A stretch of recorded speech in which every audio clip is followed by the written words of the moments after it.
ಮಣ್ಣಿನ ಮಗ ಭಾರತ ದೇಶ ಕಂಡ ಏಕೈಕ ಕನ್ನಡಿಗ ಪ್ರಧಾನಮಂತ್ರಿಗಳಾಗಿದ್ದ ಶ್ರೀ ಎಚ್.ಡಿ. ದೇವೇಗೌಡರ 94ನೇ ಜನ್ಮ ದಿನೋತ್ಸವವನ್ನು ಅರಸೀಕೆರೆಯ ಪಿಪಿ ವೃತ್ತದಲ್ಲಿ ಜೆಡಿಎಸ್ ಪಕ್ಷದ ಕಾರ್ಯಕರ್ತರೊಂದಿಗೆ ಆಚರಿಸಿ ನಂತರ ಸರ್ಕಾರಿ ಆಸ್ಪತ್ರೆಗೆ ತೆರಳಿ ರೋಗಿಗಳಿಗೆ ಹಣ್ಣು ಹಂಪಲುಗಳನ್ನು ಹಂಚಲಾಯಿತು.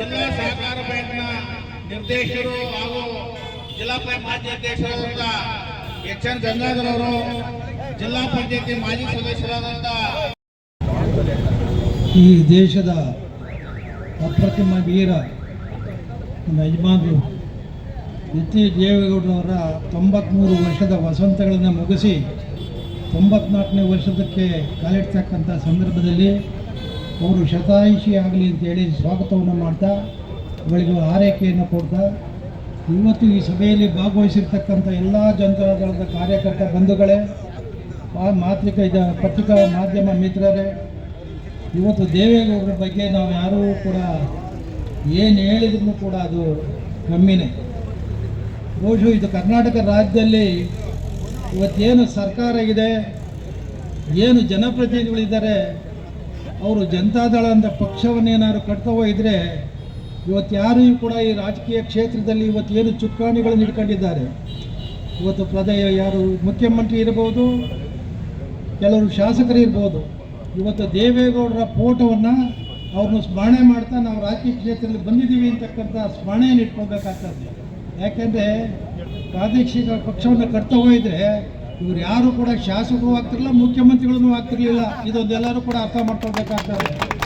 ಇದು ಒಂದು ಕಾರ್ಖಾನೆ, ದೇವೇಗೌಡರು ಸ್ಥಾಪನೆ ಮಾಡಿರ್ತಕ್ಕಂಥದ್ದು ಒಂದು ಕಾರ್ಖಾನೆ. ಇದು ಅದರಲ್ಲಿ ನಾವು ಎಲ್ಲರೂ ಕೂಡ ಅದ್ರ ಮುಖಾಂತರ ನಾವು ರಾಜಕೀಯ ಕ್ಷೇತ್ರಕ್ಕೆ ಬಂದಿದ್ದು. ಅವ್ರು ಕೊಟ್ಟಂಥ ಕೊಡುಗೆ ಈ ತಾಲೂಕಿಗೆಲ್ಲ, ರಾಜ್ಯಕ್ಕೆ ಎಲ್ಲ, ದೇಶಕ್ಕೆ ಕೊಟ್ಟಿರ್ತಕ್ಕಂಥದ್ದು. ಇವತ್ತು ಪಂಚಾಯತಿ ಸದಸ್ಯರಾಗಿ, ತಾಲೂಕು ಬೋರ್ಡ್ ಸದಸ್ಯರಾಗಿ, ಶಾಸಕರಾಗಿ, ಜಿಲ್ಲಾ ಮಂತ್ರಿಯಾಗಿ, ಸಂಸತ್ ಸದಸ್ಯರಾಗಿ ಈ ದೇಶದ ಪ್ರಧಾನಿಯಾಗಿದ್ದಾರೆ ಅಂದರೆ ಸನ್ಮಾನ್ಯ ನಮ್ಮ ಯಜಮಾನರಾಗಿರ್ತಕ್ಕಂಥ ದೇವೇಗೌಡರು ಹೊರತುಪಡಿಸಿ ದಕ್ಷಿಣ ಭಾರತದಲ್ಲಿ ಇನ್ಯಾರಾದರೂ ಇದ್ದಾರೆ ಅಂತಕ್ಕಂಥದ್ದನ್ನು ನಾವು ಅರ್ಥ ಮಾಡ್ಕೊಳ್ಬೇಕಾಗ್ತದೆ. ಯಾಕೆಂದರೆ ಅವ್ರು ಏನು ಮಾಡಿದ್ದಾರೆ ಬಿಟ್ಟಿರಂತೆ ಕೆಲವರು ರಾಜಕೀಯದ ಕುಜೋತಿಗಳೆಲ್ಲ ಮಾತಾಡ್ತಾರೆ ಅವ್ರ ಬಗ್ಗೆ. ಬಹುಶಃ ಇವ್ರು ಯಾರೂ ಕೂಡ ಅವ್ರು ಈಗೇನು ಅವ್ರ ಬಗ್ಗೆ ಮಾತಾಡ್ತಾರೆ, ಅವ್ರು ಯಾರೂ ಕೂಡ ಅವರಿಗೆ ಸಾಟಿ ಇಲ್ಲ ಅವ್ರಿಗೆ. ಯಾಕೆಂದರೆ ಅವರಿಂದ ಬೆಳೆದಿರ್ತಕ್ಕಂಥವ್ರು. ಇವತ್ತು ಒಂದು ವಿಚಾರ ಹೇಳೋದಾದರೆ, ಅರಸೀಕೆರೆ ತಾಲೂಕಿಗೆ ಎತ್ತಿನೊಳೆ ನೀರನ್ನು ಇವತ್ತು ಏನು ಹೇಳ್ಕೊಂತಿದ್ದಾರೆ, ವೇದಿಕೆಯಲ್ಲಿ ಏನು ಭಾಷಣ ಮಾಡ್ತಿದ್ದಾರೆ, ಇವತ್ತು ಇದುವರೆಗೂ ಕೂಡ ಕೊಡೋಕ್ಕಾಗಲ್ಲ ಅಂತ ಅವ್ರು ಯಾವತ್ತೂ ಕೂಡ ಹೇಳಿಲ್ಲ. ಅವರು ನೀರಾವರಿ ಕೊಡೋದಕ್ಕೆ ಹಲವೊಂದು ಅಡಚಣೆಗಳಿದ್ದಾವೆ. ಇದೆಲ್ಲ ನಿಭಾಯಿಸಿ ಇದನ್ನೆಲ್ಲ ರಾಜಕೀಯ ತಾಂತ್ರಿಕವಾಗಿರ್ತಕ್ಕಂಥ ಲೋಪದೋಷಗಳನ್ನು ಸರಿಪಡಿಸಿ ಈ ತಾಲೂಕಿಗೆ ನೀರು ಕೊಡಬಹುದು ಅಂತಕ್ಕಂಥದ್ದನ್ನು ಅವರು ನಮ್ಮ ಯಜಮಾನರು ದೇವೇಗೌಡರು ಹೇಳ್ತಾ ಇದ್ರು. ಬಹುಶಃ ಕೆಲವರು ರಾಜಕೀಯವಾಗಿ ಇದನ್ನು ತಿರುಚಿ ಅದನ್ನು ಬಳಸ್ಕೊಂಡು ದೇವೇಗೌಡರ ಬಗ್ಗೆ ಈ ತಾಲೂಕಿನಲ್ಲಿ ಅಪಪ್ರಚಾರ ಮಾಡಿರ್ತಕ್ಕಂಥದ್ದು. ಬಹುಶಃ ಇವತ್ತು ಹೇಳೋದಾದರೆ ಎತ್ತಿನೊಳೆ ಇದು ನೇತ್ರಾವತಿ ತಿರುವು ಅಂತೇಳಿ ಇದನ್ನು ಮಾಡಿದ್ದು. ಯಾರು ಮಾಡಿದ್ದು? ತುಮಕೂರು ಪರಮಶಿವನರು, ಒಬ್ಬರು ಇಂಜಿನಿಯರ್. ಅದು ಆವಾಗ ದಕ್ಷಿಣ ಕನ್ನಡದವರು ಇದನ್ನು ವಿರೋಧ ಮಾಡಿದರು, ನೇತ್ರಾವತಿ ತಿರುವನ್ನು.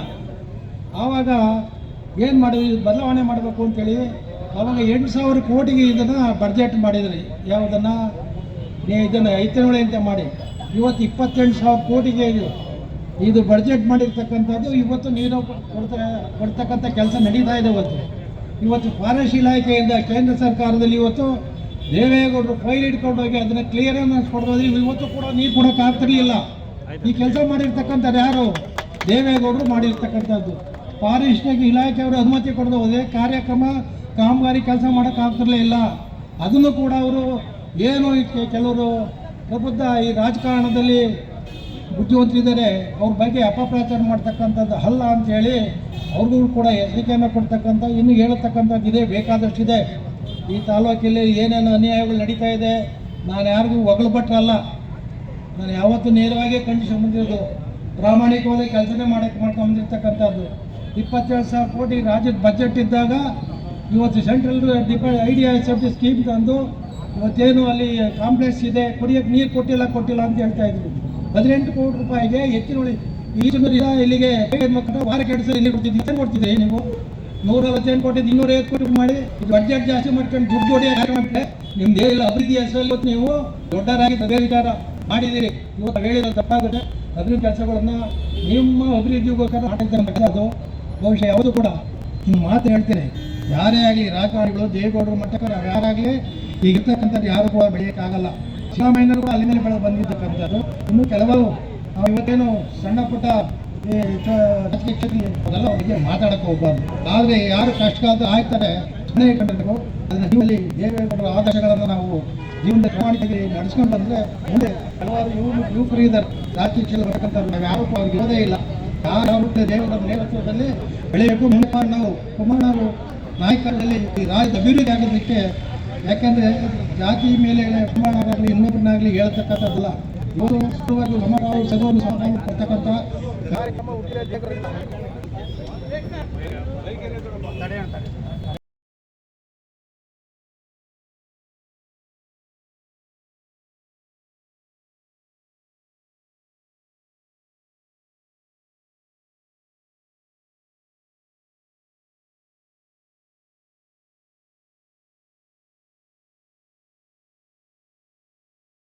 ಮಾತಾ ಕಿ ದೇವೇಗೌಡಜಿ ಕಿ. ಇಂದು ಅರಸೀಕೆರೆ ನಗರದಲ್ಲಿ ಜೆಡಿಎಸ್ ಮುಖಂಡರುಗಳು ಹಾಗೂ ಎನ್ಡಿಎ ಕಾರ್ಯಕರ್ತರು ಸೇರಿ ಮಾಜಿ ಪ್ರಧಾನಮಂತ್ರಿಗಳು, ನೀರಾವರಿಯ ಹರಿಕಾರರು, ಮಣ್ಣಿನ ಮಗನೆಂದೇ ಹೆಸರುವಾಸಿಯಾಗಿರ್ತಕ್ಕಂತಹ ಕರ್ನಾಟಕ ರಾಜ್ಯದ ಹೆಮ್ಮೆಯ ಸುಪುತ್ರರು ಆದಂತಹ ಸನ್ಮಾನ್ಯ HD ದೇವೇಗೌಡಜಿಯವರ 94ನೇ ಜನ್ಮ ದಿನಾಚರಣೆಯನ್ನ ನಾವು ಆಚರಿಸ್ತಾ ಇದ್ದೀವಿ. ಬಂಧುಗಳೇ, ಅವರ ಒಂದು ಸ್ವಂತ ಬಲದ ಮೇಲೆ, ಯಾವುದೇ ಪಕ್ಷದ ಬೆಂಬಲವಿಲ್ಲದೆ ಸ್ವಂತ ಪಕ್ಷವನ್ನ ಕಟ್ಟಿ ಪ್ರಾದೇಶಿಕ ಪಕ್ಷವನ್ನ ಕರ್ನಾಟಕ ರಾಜ್ಯದಲ್ಲಿ ಅಧಿಕಾರಕ್ಕೆ ತಂದು ಬಡವರಿಗೆ, ದೀನ ದಲಿತರಿಗೆ, ಮುಖಂಡರಿಗೆ, ಎಲ್ಲ ವರ್ಗದ ಜನರಿಗೆ ಸರ್ವರಿಗೂ ಸಮಬಾಳು, ಸರ್ವರಿಗೂ ಸಮಪಾಲು ಅಂತ ಹೇಳಿ ಅವರದೇ ಆದಂತಹ ಚಾಪಿನಲ್ಲಿ ತನ್ನದೇ ಆದಂತಹ ಒಡನಾಟವನ್ನಿಟ್ಟುಕೊಂಡು ಎಲ್ಲ ಸಮುದಾಯಗಳನ್ನ ಒಗ್ಗೂಡಿಸಿಕೊಂಡು ಹಿರಿಯರು, ಯಾರೇ ವಯಸ್ಸಾದಂತಹ ವ್ಯಕ್ತಿಗಳು ಅವರಿಗೆ ಯಾವುದೇ ತರಹದ ಸ್ವತಂತ್ರ ಇಲ್ಲದೆ ಇರತಕ್ಕಂಥ ಸಂದರ್ಭದಲ್ಲಿ, ಅವರು ಯಾವ ರೀತಿಯ ಆದಾಯವನ್ನ ಪಡೆದಿರತಕ್ಕಂಥ ಸಂದರ್ಭದಲ್ಲಿ ಅವರಿಗೆಲ್ಲರಿಗೂ ಸಹ ತನ್ನದೇ ಆದಂತಹ ಸಹಾಯದ ರೂಪದಲ್ಲಿ ಅವರು ಎಲ್ಲ ಜಾತಿ ವರ್ಗಗಳನ್ನ ಒಗ್ಗೂಡಿಸಿಕೊಂಡು ಎಲ್ಲರಿಗೂ ಸಹ ಅವರು ಒಂದು ಆಶಾಕಿರಣವಾಗಿ ಬೆಳೆದು ನಿಂತಿದ್ದಾರೆ. ಬಂಧುಗಳೇ, ಇವತ್ತಿನ ದಿನ ಪ್ರಾದೇಶಿಕ ಪಕ್ಷವನ್ನು ಕಟ್ಟಿ ಕರ್ನಾಟಕ ರಾಜ್ಯದಲ್ಲಿ HD ದೇವೇಗೌಡಜಿಯವರು ಆದ್ಮೇಲೆ ತದನಂತರ ಕುಮಾರಸ್ವಾಮಿ ಅಣ್ಣವರು ಸಹ ಈ ರಾಜ್ಯದ ಮುಖ್ಯಮಂತ್ರಿಗಳಾಗಿ ಅನೇಕ ಕಾರ್ಯಕ್ರಮಗಳನ್ನ ಕೊಟ್ಟಿದ್ದಾರೆ. ಎಲ್ಲ ವರ್ಗದ ಜನರನ್ನ ಒಗ್ಗೂಡಿಸಿ ಅವರು ರಾಜ್ಯದಲ್ಲಿ ಶ್ರೇಷ್ಠ ಮುಖ್ಯಮಂತ್ರಿ ಎಂದು ಹೆಸರು ಮಾಡಿದ್ದಾರೆ. ಅದೇ ರೀತಿ ಕರ್ನಾಟಕದ ಹೆಮ್ಮೆಯ ಪುತ್ರರೆಂದೇ ಹೆಸರುವಾಸಿಯಾಗಿ ಕೆಂಪು ಕೋಟೆಯ ಮೇಲೆ ತ್ರಿವರ್ಣ ಧ್ವಜವನ್ನು ಆರಿಸಿದ ಹೆಮ್ಮೆಯ ಕನ್ನಡಿಗರು ಎಂದು ಹೇಳಲಿಕ್ಕೆ ನನಗೆ ಹೆಮ್ಮೆ ಆಗುತ್ತೆ. ಅದರಲ್ಲೂ ಇನ್ನೊಂದೇನಪ್ಪ ಅಂದ್ರೆ, ಆ ಮಾಜಿ ಪ್ರಧಾನಮಂತ್ರಿಗಳು ನಮ್ಮ ಹಾಸನ ಜಿಲ್ಲೆಯ ಹರದನಹಳ್ಳಿಯವರು ಅಂತ ಹೇಳಲಿಕ್ಕೆ ಇನ್ನೂ ಹೆಮ್ಮೆ ಆಗುತ್ತೆ. ರಾಷ್ಟ್ರ ಕಂಡಂತಹ ಅಪರೂಪದ ರಾಜಕಾರಣಿ, ಕೃಷಿಗೆ ಹೆಚ್ಚಿನ ಒತ್ತನ್ನು ಕೊಟ್ಟು ರೇಷ್ಮೆ ಬೆಳೆಗೆ ಇಡೀ ರಾಷ್ಟ್ರಕ್ಕೆ ಮಾದರಿಯಾಗಿ ಅವರು ಅವರ ಒಂದು ಬಜೆಟಿನಲ್ಲಿ, ಕೇಂದ್ರದ ಬಜೆಟಿನಲ್ಲಿ ಮಂಡಿಸಿರ್ತಾರೆ. ಇದನ್ನ ನೀವು ನೋಡಬಹುದು. ರೈತರ ಪರವಾಗಿ, ರೈತರಿಗೋಸ್ಕರ, ರೈತರಿಗಾಗಿ ನೀರಾವರಿಯನ್ನ ಎಲ್ಲ ಭಾಗಗಳಿಗೆ ತಗೊಂಡೋಗಿ ಕೊಟ್ಟು ಎಲ್ಲ ರೀತಿಯ ವ್ಯವಸ್ಥೆಯನ್ನು ಮಾಡಿಕೊಂಡಿರ್ತಾರೆ. ಅದೇ ರೀತಿ ಕಳೆದ ಬಾರಿ ನ್ಯಾಫೆಡ್ನ ಒಂದು ಖರೀದಿ ಕೇಂದ್ರದಲ್ಲೂ ಸಹ ಅವರ ಹೆಚ್ಚಿನ ಪಾತ್ರವನ್ನು ವಹಿಸಿರ್ತಾರೆ. ತೆಂಗಿನ ಸಸಿ ರೋಗ ಬಂದು ಎಲ್ಲ ರೀತಿಯ ತೆಂಗಿನ ಮರಗಳು ಹಾಳಾಗ್ತಾ ಇತ್ತು. ಆ ಸನ್ನಿವೇಶದಲ್ಲಿ ಅರಸೀಕೆರೆಗೆ ಅವರೇ ಸ್ವತಃ ಬಂದು ಧಾವಿಸಿ ರೈತರಿಗೆ ಸುಮಾರು ಸಾವಿರಾರು ತೆಂಗಿನ ಮರಗಳನ್ನ ಕೊಟ್ಟು, ತೆಂಗಿನ ಗಿಡಗಳನ್ನ ಕೊಟ್ಟು ರೈತರ ಬಾಳು ಹೊಸನಾಗ್ಲಿ ಅಂತೇಳಿ ಆಶಿಸಿರ್ತಾರೆ. ಅಂತಹ ಒಂದು ಧೀಮಂತ ನಾಯಕರು ನಮ್ಮ ಜಿಲ್ಲೆಯಲ್ಲಿ ಹುಟ್ಟಿರೋದು, ನಾವು ಅವರನ್ನ ಎಲ್ಲ ನೋಡ್ತಾ ಇರೋದು ನಮ್ಮ ಪುಣ್ಯ ಅಂತ ಹೇಳಿ ಭಾವಿಸ್ತಾ, ಈ ಒಂದು ಶುಭ ಸಮಾರಂಭದಲ್ಲಿ ಭಾಗಿಯಾಗಿರ್ತಕ್ಕಂಥ ಎಲ್ಲ ಮುಖಂಡರಿಗೂ ಹಾಗೂ ಎಲ್ಲ ಕಾರ್ಯಕರ್ತರುಗಳಿಗೂ ವಂದಿಸಿ ನನ್ನ ಎರಡು ಮಾತುಗಳು. ಇವತ್ತು ಕರ್ನಾಟಕದ ಮಣ್ಣಿನ ಮಗ, ನಾವು ನೀವೆಲ್ಲ ಕಂಡಂತಹ ಮಹಾನ್ ವ್ಯಕ್ತಿ, ಈ ಭಾರತದ ಮಾಜಿ ಪ್ರಧಾನಮಂತ್ರಿಗಳಾದಂತಹ ಸನ್ಮಾನ್ಯ HD ದೇವೇಗೌಡರ 94ನೇ ವರ್ಷದ ಹುಟ್ಟುಹಬ್ಬವನ್ನ ನಾವು ಅತ್ಯಂತ ಸಂತಸದಿಂದ ಸಡಗರದಿಂದ ಆಚರಿಸ್ತಾ ಇದ್ದೀವಿ. ಯಾಕೆ ಅಂದ್ರೆ ಅವರು ಇಡೀ ದೇಶಕ್ಕೆ ಕೊಟ್ಟಂತ ಕೊಡುಗೆ ತುಂಬಾ ಅಪಾರವಾಗಿದೆ. ಈಗ ನಾನೊಬ್ಬ ಎಸ್ ಟಿ ಸಮಾಜ ಇರ್ಬೋದು, ಈ ಎಸ್ ಟಿ ಸಮಾಜಕ್ಕೆ ಮೂಲ ಕೊಡುಗೆಯನ್ನ ಕೊಟ್ಟಂತಹ ಮಹಾನ್ ವ್ಯಕ್ತಿ ಅಂದ್ರೆ ಸನ್ಮಾನ್ಯ ಎಚ್ ಡಿ ದೇವೇಗೌಡರು ಅಂತಾನೆ ಹೇಳ್ಬೇಕು. ಬರೀ ಎಲ್ಲದೂ ಆಗ್ಲಿ ರೈತರ ಕಷ್ಟ ಸುಖಗಳನ್ನ ಅರಿತು ಅವರ ಸಾಲ ಮನ್ನಾವನ್ನ ಮಾಡುವಂತಹ ಒಂದು ನಿಷ್ಠೆಯನ್ನ, ರೈತರ ಪರವಾಗಿ ನಿಲ್ಲುವಂತ ಯಾರಾದ್ರೂ ಇದ್ರೆ ಸನ್ಮಾನ್ಯ ದೇವೇಗೌಡರು.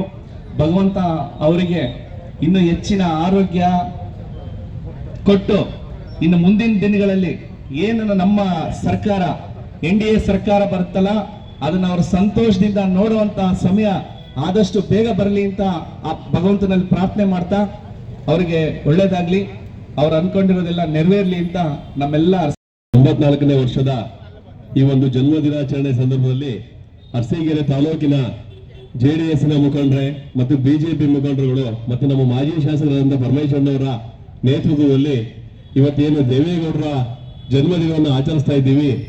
ಬಹುಶಃ ಉತ್ತರ ಭಾರತದವರೇ ಪ್ರಧಾನಮಂತ್ರಿಗಳು ಆಗ್ತಾ ಇದ್ದ ಕಾಲದಲ್ಲಿ ಈ ಒಂದು ದಕ್ಷಿಣ ಭಾರತದಿಂದ ಸನ್ಮಾನ್ಯ ದೇವೇಗೌಡರು ಕೆಂಪು ಕೋಟೆಯಲ್ಲಿ ತ್ರಿವರ್ಣ ಧ್ವಜವನ್ನು ಆರಿಸುವ ಮುಖಾಂತರ ಅದರಲ್ಲೂ ಕೂಡ ಕರ್ನಾಟಕ ರಾಜ್ಯಕ್ಕೆ ಹಾಸನ ಜಿಲ್ಲೆಗೆ ಕೀರ್ತಿಯನ್ನ ತಂದಂತವರು ಸನ್ಮಾನ್ಯ ದೇವೇಗೌಡರು. ಬಹುಶಃ ಸ್ವತಂತ್ರ ಬಂದು 80 ವರ್ಷ ಹತ್ರ ಬಂತು. ಇನ್ನು 100 ವರ್ಷಗಳಲ್ಲೂ ಕೂಡ ದಕ್ಷಿಣ ಭಾರತದವರು ಯಾರೂ ಕೂಡ ಪ್ರಧಾನಮಂತ್ರಿಗಳು ಆಗ್ಲಿಕ್ಕೆ ಇರುವಂತ ವಾತಾವರಣ ಸದ್ಯಕ್ಕೆ ಇಲ್ಲ. ಅಂತದ್ರಲ್ಲಿ ನಮ್ಮ ದೇವೇಗೌಡರು ಈ ಒಂದು ಜಿಲ್ಲೆಯಲ್ಲಿ ಹುಟ್ಟಿ ಒಬ್ಬ ಸಾಮಾನ್ಯ ರೈತನ ಮಗನಾಗಿ ಕೆಂಪು ಕೋಟೆಯಲ್ಲಿ ತ್ರಿವರ್ಣ ಧ್ವಜವನ್ನು ಆರಿಸಿದ್ರೆ ಅದು ಬಹುಶಃ ಸಾಮಾನ್ಯವಾದಂತ ಸಂಗತಿ ಅಲ್ಲ. ಪ್ರಾದೇಶಿಕ ಪಕ್ಷವನ್ನು ಕಟ್ಟಿ ಈ ರಾಜ್ಯದಲ್ಲಿ ಸ್ವತಂತ್ರವಾಗಿ ಮುಖ್ಯಮಂತ್ರಿ ಆದಂತವರು ನಮ್ಮ ದೇವೇಗೌಡರು. ಆ ನಿಟ್ಟಿನಲ್ಲಿ ನಮ್ಮ ಕುಮಾರಣ್ಣರು ಕೂಡ ಬಹಳಷ್ಟು ಯೋಜನೆಗಳನ್ನ ಈ ರಾಜ್ಯದ ರೈತರಿಗೆ, ಈ ರಾಜ್ಯದ ಅಬಲೆಯರಿಗೆ, ಬಹಳಷ್ಟು ಜನಾಂಗಕ್ಕೆ ಕುಮಾರಣ್ಣರು ಬಹಳಷ್ಟು ಯೋಜನೆಗಳನ್ನ ಕೊಟ್ಟಿದ್ರು. ಏನು ನಮ್ಮ ಹೋದ ಬಾರಿ ನನಗೆ ಅಧಿಕಾರವನ್ನು ಕೊಡಿ ಪಂಚರತ್ನ ಯೋಜನೆ ಬಹಳ ಚೆನ್ನಾಗಿ ಮಾಡಿದ್ರು. 5 ಯೋಜನೆ ಕೊಡ್ತೀನಿ. ಈ ರಾಜ್ಯದಲ್ಲಿ ಅಂತಲ್ಲ, ಯಾವುದೇ ರಾಜ್ಯದಲ್ಲಿ ಆದ್ರೂ ಶಿಕ್ಷಣ ಮತ್ತೆ ಹೆಲ್ತ್ ಇವೆರಡನ್ನ ಯಾರೇ ಆದ್ರೂ ಉಚಿತವಾಗಿ ಕೊಟ್ಟರು ಮಾತ್ರ ಬಡವರು ಸ್ವಲ್ಪ ಮೇಲ್ ಬರ್ಲಿಕ್ಕೆ ಸಾಧ್ಯ. ಅಂತ ಒಂದು ಕಾರ್ಯಕ್ರಮ ನಮ್ಮ ಕುಮಾರಣ್ಣರು ಹಾಕೊಂಡು ಉಚಿತ ಶಿಕ್ಷಣ, ಉಚಿತ ಮತ್ತು ವೈದ್ಯಕೀಯವನ್ನು ಕೊಡ್ತೀವಿ ಅನ್ನೋದು ಕೂಡ ನಮಗೆ ಅಧಿಕಾರ ಸಿಗಲಿಲ್ಲ. ಮುಂದಿನ ದಿನಗಳಲ್ಲಿ ಬಿಜೆಪಿಯವರ ಜೊತೆಗೂಡಿ ಕುಮಾರಣ್ಣವರು ಈ ರಾಜ್ಯದಲ್ಲಿ ಮತ್ತೊಮ್ಮೆ ಮುಖ್ಯಮಂತ್ರಿಯಾಗಿ ಅವರ ಕನಸುಗಳೆಲ್ಲ ಈಡೇರಲಿ ಅಂತ ಹೇಳಿ ಬಯಸ್ತಾ, ಈ ಒಂದು ಸಂದರ್ಭದಲ್ಲಿ ಸನ್ಮಾನ್ಯ ದೇವೇಗೌಡ ಅಪ್ಪಾಜಿಯವರು ಶತಾಯುಷಿಗಳಾಗಿ ಈ ರಾಜ್ಯದ ಹಿರಿಯ ಮುಖಂಡರಾಗಿ ಎಲ್ಲರೂ ಕೂಡ ಮಾರ್ಗದರ್ಶನ ಮಾಡುವಂತಾಗಲಿ ಅಂತ ಹೇಳ್ತಾ ನನಗೆ ಮಾತಾಡಲಿಕ್ಕೆ ಅವಕಾಶ ಮಾಡಿಕೊಟ್ಟಂತ